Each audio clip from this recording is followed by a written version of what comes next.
2005, Chris Paul gets drafted. 3 years later, he turns the Hornets from one of the worst teams in the league to a team that can compete with the Spurs, the Lakers, and the Mavs, and every other contender. 2011, Chris Paul gets traded to the LA Clippers. In a few months, he turns the entire franchise around, becoming a legitimate powerhouse in the West, a contender for many years. 2017, Chris Paul gets traded to the Houston Rockets. In his first year there, the Rockets secured the best record in their franchise history and pushed the Warriors to 7 games. It was the closest the Rockets have ever been to beating them, and if Paul didn't get injured, maybe it would have turned out differently. 2019, Paul gets traded to OKC for Russell Westbrook. Initially, most people thought the Thunder were no longer a playoff team and Paul was done, as the recent injury problems slowed him down drastically. But he proved the critics wrong. Paul led them to a very respectable record and pushed his former team to the brink of elimination. 2020, Paul joins the Phoenix Suns, a team that struggled for many years with little signs of hope. They're now near the top of the conference, competing right beside the best teams of the league. Everywhere he goes, every team he joins, Chris Paul makes them objectively better. You see it in the numbers, you see it in the stats, in every metric available, Paul makes his team better, period. How's it going, folks? Something I haven't said for a long time. The Suns are actually a legitimate contender for the first time since the Steve Nash era. So, where do we start? Well, let's first compare this team with the previous version of the Suns the year before. In the 2019-20 season, they also exceeded expectations. Many expected them to be near the bottom of the standings, but they did pretty well, especially when the season started back up in Disney World, where they went 8-0, winning all of their remaining games in the bubble. It was a small sample size, but impressive nonetheless. We thought the Suns would keep this roster together and see how they do in a fresh new season. The chemistry looked great, and maybe this would be their team moving forward. However, over the offseason, the Suns pulled the trigger on a massive trade. Ricky Rubio and Kelly Oubre, 2 guys who were very valuable to the team, were traded away for Chris Paul. At first, we weren't too sure about this trade. On one hand, Rubio and Oubre were very helpful and improved the team a lot. On the other hand, even though Paul is pretty old at this point, he proved in OKC that he still got it. There were some doubters, but they quickly went away. It doesn't matter if Chris Paul is 40 years old. His professionalism and knowledge about the game will always make any team he's on better. Also, his playstyle will age better than most other point guards. Coach Monty Williams echoed the statement. He's the kind of guy that changes organizations. Everywhere he has gone, he has made everybody better. That's just who Chris is.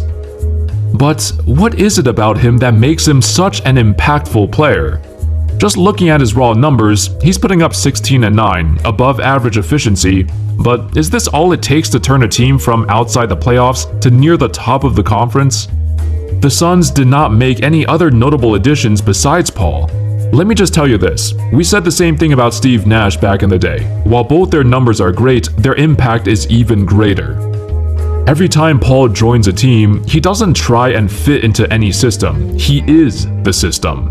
The offense completely transforms when he steps onto the court. His vision, his passing, they're both at an all-time level, as good as any player we've ever seen. His former coaches and players who played with him previously have stated how he's not just a coach on the floor, but he's a coach everywhere.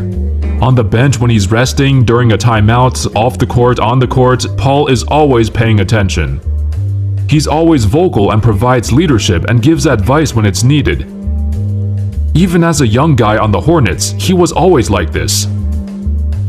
David West, his former teammate, has always praised Chris Paul throughout their careers. Despite West being older, it was Paul who took the reins as the leader. You could read articles from back in like 2009, even in his early 20s, he was described as a basketball genius. Hell, even before he came into the NBA, scouts thought the same way. However, throughout the years, his playstyle changed. With numerous leg injuries, his explosiveness and athleticism is nowhere near what it used to be. But even so, his brain is still perfectly fine, and that's all he needs. His teammate, Cameron Johnson, has been the team's designated stretch 4, and he's been seeing more open shots than he's ever seen in his life. He explained how easy it was playing next to him. Chris's mindset is just different. It rubs off on all of us. He's always a couple of steps ahead of the game. He's always teaching. He's pulling us aside, telling us things to pick up, when to roll, when to pop, where to rotate. He really seems to see everything out there. Just personally, as a fan of CP3, I feel like he's always been better when he plays on teams with younger rosters. Mostly cause, while he's clearly very smart, it might come off as being too abrasive and pushy sometimes. Over the years, we saw him clash with his all-star teammates like Blake Griffin and James Harden, and both of them have admitted that CP3's personality is hard to get along with, as sometimes he's too controlling.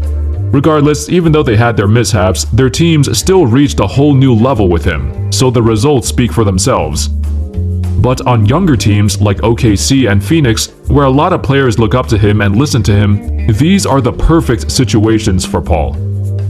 So how does it look on the court? On offense, the main difference you'll see is how well the Suns are taking care of the ball. You know, we always talk about what certain players are known for and what they'll be remembered for. For Paul, it's his assist-to-turnover ratio. He has the second best assist-to-turnover ratio in NBA history, behind Muggsy Bogues. Coupled with the second highest offensive rating ever, Paul is a basketball savant. The Suns, as a team, now have the third best assist-to-turnover ratio in the league, along with being the fifth lowest in turnovers per game. That's a noticeable improvement compared to years past. You could clearly see how he transformed the offense. If somebody's open, he's going to see them. The Suns are top 5 in the league in shooting wide-open shots, which, according to the definition from NBA.com, they're shots where the defender are at least 6 feet away. We saw similarities when Rubio was on the team before, but unlike Rubio, Paul is a real threat to score. Against Rubio, defenders usually go under the screens and can close out faster on other shooters if he makes a pass. For Paul, his ability to score off the pick forces the defense to play him tighter, and thus giving more space to his teammates. Although sometimes Paul holds the ball for way too long, which was a common criticism in the past, but in this case, it's been working well, cause the Suns need his meticulous maneuvering and precise passes. He's also got the full support of Coach Monty. They go a long way back, and the reunion has been a bright spot for both of their lives. Both Ayton and Booker, the cornerstones of the franchise, have sought his help throughout the season, and both of them finally feel like they have a veteran leader to look up to. Booker has only said positive things about Paul. Chris has gone through everything we're trying to get to in this league. Big games, playoffs, we want to get to that point. And with Chris, we're headed in the right direction. For a young guy who's been yearning the playoffs ever since he came into the NBA, looks like Booker will finally get his wish. Defensively, the Suns are even better. Ever since hiring Monty Williams, they've shot up the charts, going from 29th to 17th to 3rd in defensive rating. The thing is, the success cannot be measured by blocks or steals. In fact, the Suns are 29th in the league in steals per game and 26th in blocks. That's not what their defense is about. Their defense is subtle and silent, focusing on quick rotations, good communication, and simply being in the right spot at the right time to contest every shot. It might seem easy when I say it like that, but on paper, it's been hard for them to do in past years. Cause, you know, for being such a young team, it's hard to nail that stuff down consistently. With Paul and Monty, they constantly stress the importance of being disciplined on defense. Even if their shots aren't falling, you can't get demoralized and slack off on D. As Chris Paul said, some nights, the shots may not fall, and the shooting might be inconsistent, but defense is what travels. That's something you can always rely on if your shot is off. Paul also doesn't get enough credit for his attitude. If you ever see a player of his caliber go to a team like the Suns or even OKC during a rebuild, those teams were expected to be out of the playoff race. Usually if a star player is in that situation, he negotiates a buyout or demands a trade. But for Paul, he got traded to 2 teams that were not in contention, yet he still was as vocal as ever, as excited as ever to be there.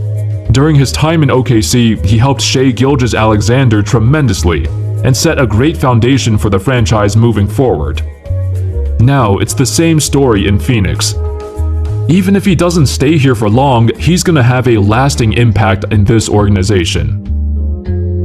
Thank you all so much for watching. I hope y'all enjoyed the video. Let me know in the comments your thoughts on CP3. Where would you rank him all time? It's hard to place him because I think he has so many individual accolades, but the championship has always eluded him. There's also a slight reputation of underperforming in the playoffs, but statistically, that's not true.